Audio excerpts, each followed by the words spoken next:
Good afternoon. It is 4:30 p.m. on Sunday, January 21st, 2018. Here aboard Norwegian Breakaway.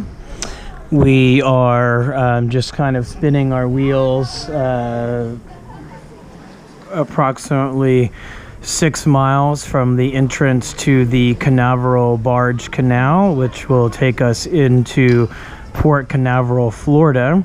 We were scheduled to arrive in Port Canaveral at 1 p.m. 3.5 hours ago.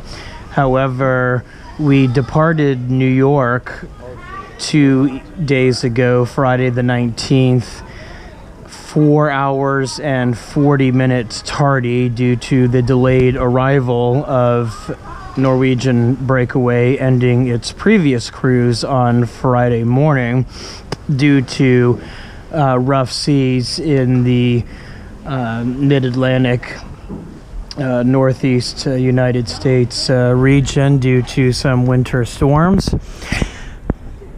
And so instead of departing on schedule from New York at 3 p.m. Friday, we pulled away from Pier 88 at 7:40, and thus we are delayed arriving into our first port of call at Port Canaveral. It is currently halftime in the AFC Championship game. The Jacksonville Jaguars are ahead of the New England Patriots 14-10.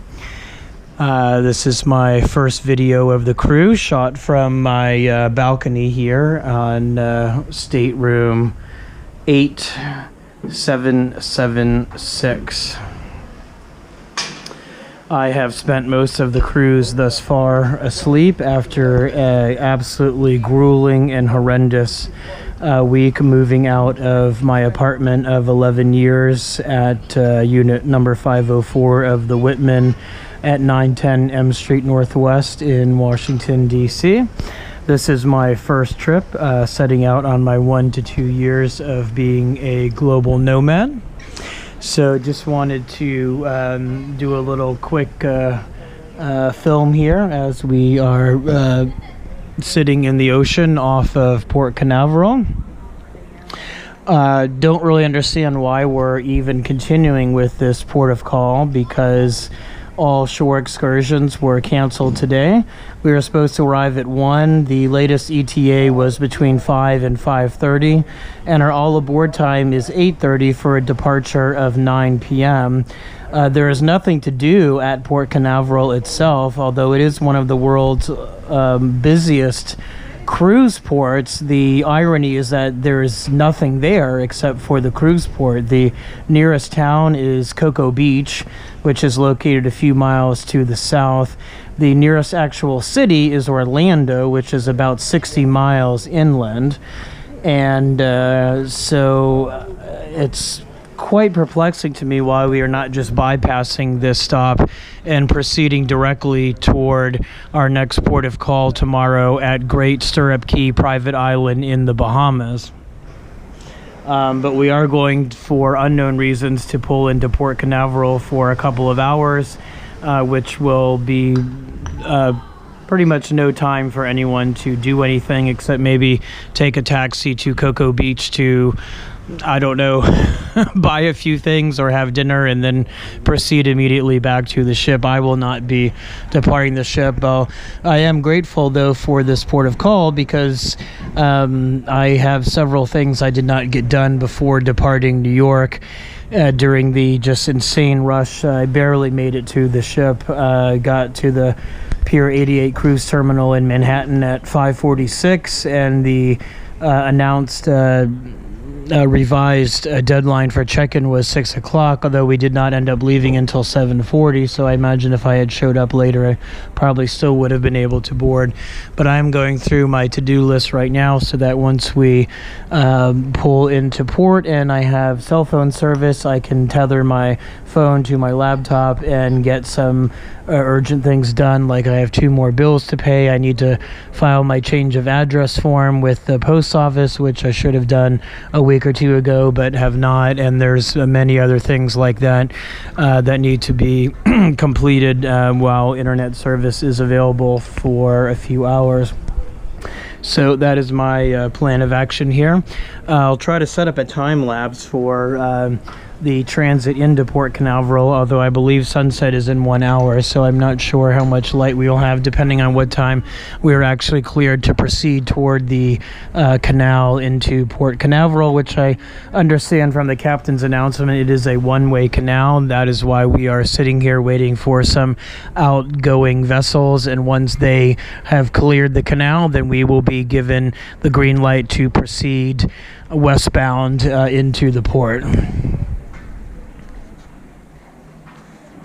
I was fortunate to get an upgrade to a balcony stateroom for only $100 for this 2-week cruise. So that's about $7 per day. Got the halftime of the AFC championship game up here, and here are my various to-do lists and bills that I'm sorting through to be paid. I had some lunch here in the cabin. I've been slowly unpacking. The last week or two has just been horrible day after horrible day for me with getting moved out of my place of 11 years. It took, gosh, I don't know, 40 or more hours of labor than I had anticipated, and it's a miracle that I was even able to make it to board the cruise. Like I said, just barely. Since departing Manhattan at 7:40 p.m. on Friday, I fell asleep about 8:30 p.m. as I recall, and got up at 9:10 a.m. Yesterday, Saturday. So I slept a little more than 12 and a half hours.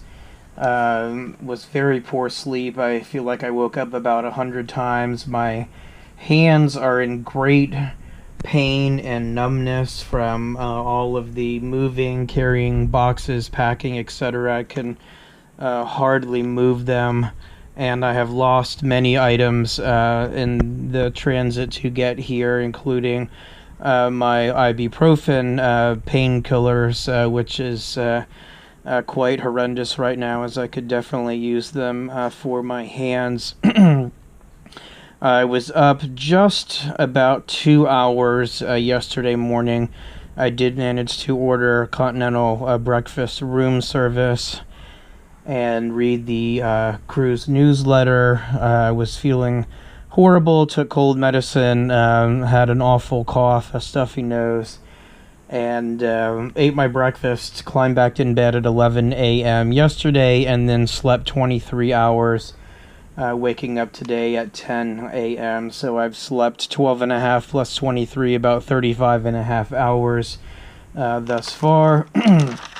I did go up earlier today to get some breakfast, and then came back down and laid down for a little while, watched the Shore Excursions presentation on the TV here, and then I did manage to make a good dent in unpacking, although as you can see I still have quite a bit left to go, but I've gotten everything out of my 2 big suitcases at least. So alright, second half of the AFC championship game is starting, so I will watch that and get back to sorting the oh boy, I think I just something spilled here in this oh gosh, mini bar thing that I had cleared and put under the bed, and then it's fallen back out. And oh, okay, it looks like it was just a little thing of coffee creamer, not an actual